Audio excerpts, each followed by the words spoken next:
Hello all నమస్తే. నేను మీ శరత్ కామరాజు. నేను బెంగుళూరులో ఉంటానండి. మామూలుగా బెంగుళూరుకి ఒక మంచి పేరుంది. బెంగుళూరులో ఉండే వాళ్ళందరూ మంచోళ్ళు. కర్ణాటక వాళ్ళందరూ చాలా హెల్పింగ్ నేచర్. ఇవన్నీ నేను సెపరేట్ చెప్పాల్సిన అవసరం లేదు. అయితే ఇప్పుడు బెంగుళూరుని 2 విషయాలు పట్టి పీడిస్తున్నాయి. ఒకటి క్లైమేట్ చేంజ్. వేడి ఎక్కువైతోంది. ఉడుకు పుడుతుంది. మీరు చూస్తున్నారు కదా! చూడండి ఎట్ట చెమట కారుతోందో. ఆ! అసలు ఇంత ఎండలు బెంగుళూరులో ఎలా వచ్చాయి? ఇంతకుముందు బెంగుళూరుకి ఒక పేరుండేది గ్రీన్ సిటీ అని. చాలా మందికి గుర్తుందో లేదో. చెట్లతో కమ్ముకుపోయేవి. అంటే రోడ్స్ అన్నీ కూడా. చాలా చల్లదనం ఉండేది. అందుకనే చాలామంది కర్ణాటక, బెంగుళూరులో సెటిల్ అవ్వాలని ఇక్కడికొచ్చి సెటిల్ అయిన వాళ్ళు కూడా ఉన్నారు. అంటే ఔటర్స్ అని కాదు. వేరే ప్రాంతాల నుంచి వచ్చిన వాళ్ళు కూడా. అయితే ఇప్పుడు ఏమైతోంది? ఈరోజు 31 డిగ్రీలు పడింది. ఇప్పుడు ఇంకా ఫిబ్రవరినే. ఇంక నెక్స్ట్ మార్చ్, ఏప్రిల్‌లో సమ్మర్ సీజన్. అయితే శాస్త్రవేత్తలు ఏం చెప్తున్నారంటే ఎల్ నీనో అని, అంటే బంగాళాఖాతంలో ఆ సముద్రం పైన ఉపరితలం ఆవర్తనంలో ఏదో ప్రాబ్లం, దాన్ని ఎల్ నీనో అంటారు. లానీనా అంటే అది వర్షాలు. ఓకే. ఇది ఎండలు. దానివల్ల ఎండ ప్రభావం ఎక్కువైతుందని చెప్తున్నారు. అయితే ఇక్కడ పాయింట్ ఏంటంటే ఇది చాలా డీప్ విశ్లేషణ. మళ్ళీ చెప్తున్నాను, వీడియోని పూర్తి వరకు చూడండి. చాలా మంచి ఇన్ఫర్మేషన్ ఇవ్వబోతున్నాను.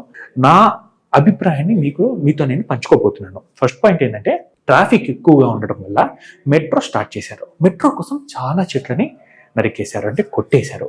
అలా కొట్టేయడం వల్ల గ్రీనరీ తగ్గిపోయి చల్లదనం పూర్తిగా తగ్గిపోయి ఎండలు ఎక్కువ పెరిగాయి. మనకు తెలుసు ప్రకృతిలో చెట్లు ఎక్కువ ఎక్కడైతే ఉండవో, అంటే తక్కువ చెట్లు ఉన్న చోటంతా కూడా ఏమవుతుంది, విపరీతమైన వేడి ఉంటుంది.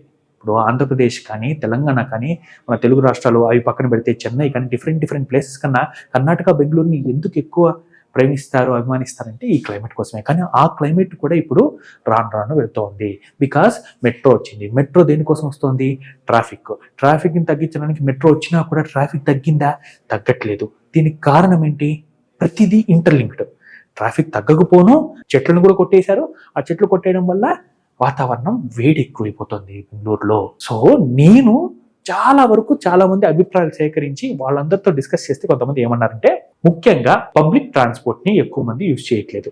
ఇదేంట్రా పబ్లిక్ ట్రాన్స్పోర్ట్ యూజ్ చేయట్లేదు? కర్ణాటకలో ఇప్పుడే బస్సుల్లో ఫుల్ ఉన్నారు. ఆల్రెడీ లేడీస్ కి ఫ్రీ కదా బస్సులో, ఇంకా పబ్లిక్ ట్రాన్స్పోర్ట్ యూజ్ చేయకపోవడం ఏంటంటే, నా ఉద్దేశం ఏంటంటే కొన్ని టైమింగ్స్ లో బస్సులు కొంత ఫ్రీగా ఉంటాయి. అప్పుడు పబ్లిక్ ట్రాన్స్పోర్ట్ యూజ్ చేయట్లే. ఇళ్లల్లో ఫర్ ఎగ్జాంపుల్ నలుగురు నివసిస్తుంటే, నలుగురు ఉంటుంటే ఒక ఇంట్లో, ఆ నలుగురికి 4 కార్లు ఉంటే 4 కార్లు వేసుకొని ఆఫీస్కి వెళ్తున్నారు. ఆఫీస్ క్యాబ్ ప్రొవైడ్ చేసినా కూడా ఆఫీస్ క్యాబ్లో వెళ్ళట్లే. ఎందుకు వెళ్ళట్లేదు?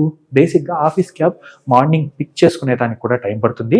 ఇతనితో పాటు ఆ అమ్మాయితో పాటు, ఫర్ ఎగ్జాంపుల్ లేడీ ఎంప్లాయీస్ అయినా జెంట్స్ అయినా కూడా వాళ్ళతో పాటు ఇంకా 4-5 ఉంటారు కదా, వాళ్ళందరినీ పిక్ చేసుకోవాలి. ఇంకా బస్సులో అయితే ఆ రూట్లలో అంతా వెళ్ళి ఫైనల్గా ఆఫీస్కి వెళ్ళేటప్పటికి చాలా టైం పడుతుంది. అలా టైం పడుతుందని చెప్పి కొంతమంది పబ్లిక్ ట్రాన్స్పోర్ట్ని, అలాగే కంపెనీ ట్రాన్స్పోర్ట్ని యూజ్ చేయట్లేదు. పబ్లిక్ ట్రాన్స్పోర్ట్ కూడా అంతే కదా, బస్సులు ఆగుతూ వెళ్తాయి. ఓన్ ట్రాన్స్పోర్ట్ అయితే ఎలాగైనా వెళ్ళొచ్చు అనే ఒక ఆలోచన. సో ఇదేమంటున్నానంటే ఎంత ఇంటర్లింక్డ్ కదా, అంటే చెట్లను కొట్టేయడం వల్ల, మెట్రో కోసం ట్రాఫిక్ తగ్గించడానికి, ఇవంతా పాయింట్లు చూసుకుంటే ఫైనల్గా మనకు తెలిసి ఏంటంటే ట్రాఫిక్ వల్లే ఇదంతా జరుగుతుంది. ట్రాఫిక్ని అరికట్టడానికి మనం ఏం చేయొచ్చు? వీలైనంత వరకు కంపెనీ ట్రాన్స్పోర్ట్ని యూజ్ చేసుకోండి. పబ్లిక్ ట్రాన్స్పోర్ట్ని యూజ్ చేసుకోండి. ప్రశాంతంగా పడుకోండి.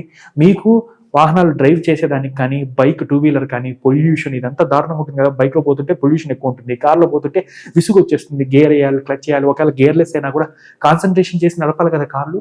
ఒక్కసారి ఆలోచించండి. ప్రశాంతంగా కంపెనీ క్యాబ్లు, కంపెనీ బస్సులు, కంపెనీ ప్రొవైడ్ చేస్తున్న ట్రాన్స్పోర్ట్ని యూజ్ చేసుకుని హ్యాపీగా పడుకోండి. 2 అవర్స్ కానీ 3 అవర్స్ కానీ మీకు రిలాక్సేషన్ ఉంటుంది కదా. మీ డెస్టినేషన్ దూరంగా ఉన్నా కూడా హ్యాపీగా కంపెనీ క్యాబ్లో ప్రశాంతంగా వస్తారు. తర్వాత పబ్లిక్ ట్రాన్స్పోర్ట్ని యూజ్ చేసుకోండి. కొన్ని టైమింగ్స్లో పబ్లిక్ ట్రాన్స్పోర్ట్ మీరు యూజ్ చేసుకున్నప్పుడు బస్సు కానీ, ఆటోలు కానీ, క్యాబ్ అంటే కార్ పూలింగ్ ఉంటుంది. ఫర్ ఎగ్జాంపుల్ మీరు ఒకే అపార్ట్మెంట్లో ఉంటున్నారు. ఆ అపార్ట్మెంట్లో ఒక 5-6 మంది అన్నా మాక్సిమం మార్తల్లిలోనో, ఇంకొక ఏరియాలోనో, వైట్ ఫీల్డ్లోనో లేదా బెలందూరులోనో కంపెనీలు పనిచేస్తున్నారు కదా, వాళ్ళతో కోఆర్డినేట్ అయ్యి ఒక కారులోనే వెళ్ళడానికి ప్రయత్నించండి. ఇది ఎందుకు చెప్తున్నానంటే, అరే మాకు 3-4 కార్లు పెట్టుకొని మాకేం కనవరా నలుగురిని పిలుచుకెళ్ళేదానికి అంటే, అదంతా కాదండి. ట్రాఫిక్ని ఎప్పుడైతే తగ్గించగలుగుతామో అప్పుడు పొల్యూషన్ తగ్గుతుంది. ఆటోమేటిక్గా చెట్లను పెంచుకునే దానికి మనకు అవకాశం వస్తుంది. ఇప్పుడు కూడా ప్రతి ఒక్కరూ చెట్లను నాటుతారు. ఆ నాటిన చెట్లు నెక్స్ట్ కనీసం 5-10 ఏళ్ల తర్వాత అయినా కూడా బాగా పెరిగి మళ్ళీ కర్ణాటక, బెంగళూరుకి గ్రీన్ సిటీ అనే పేరు రావాలనే నా తాపత్రయం. నేనే కాదు, చాలా మంది ఎక్స్పర్ట్స్ కూడా అదే చెప్తున్నారు. సో మీరు అందరూ చేయాల్సిందంటే రిక్వెస్ట్గా పబ్లిక్ ట్రాన్స్పోర్ట్ని యూజ్ చేసుకోవడము, తర్వాత కంపెనీ క్యాబ్లు, కంపెనీ ట్రాన్స్పోర్టేషన్ యూజ్ చేసుకోవడము, చెట్లని పెంచడానికి ప్రయత్నించడము. ఇలా చేస్తే కార్ పూలింగ్ టైప్లో నలుగురు ఒకే కార్లో వెళ్ళటం ఇలా చేస్తే మాత్రం ఖచ్చితంగా పొల్యూషన్ని అరికట్టొచ్చు. ఈ పొల్యూషన్ అరికడితే చెట్లని ఎక్కువ పెరుగుతాయి, ఆక్సిజన్ ఎక్కువగా ప్రొడ్యూస్ అవుతుంది. అప్పుడు మనకి వాతావరణం కూడా చేంజ్ అయ్యి చల్లటి వాతావరణం మళ్ళీ మనం బ్యాక్ తెచ్చుకోవచ్చు బెంగళూరులో. అది నా రిక్వెస్ట్. మీకు కూడా నేను చెప్పిన దాంతో మీరు ఏకీభవిస్తారా? మీకు కూడా ఇదే ఆలోచన ఉందా? మీ అభిప్రాయాన్ని కమెంట్ సెక్షన్లో పంచుకోండి. విసిగిస్తున్నాను అనుకోద్దండి.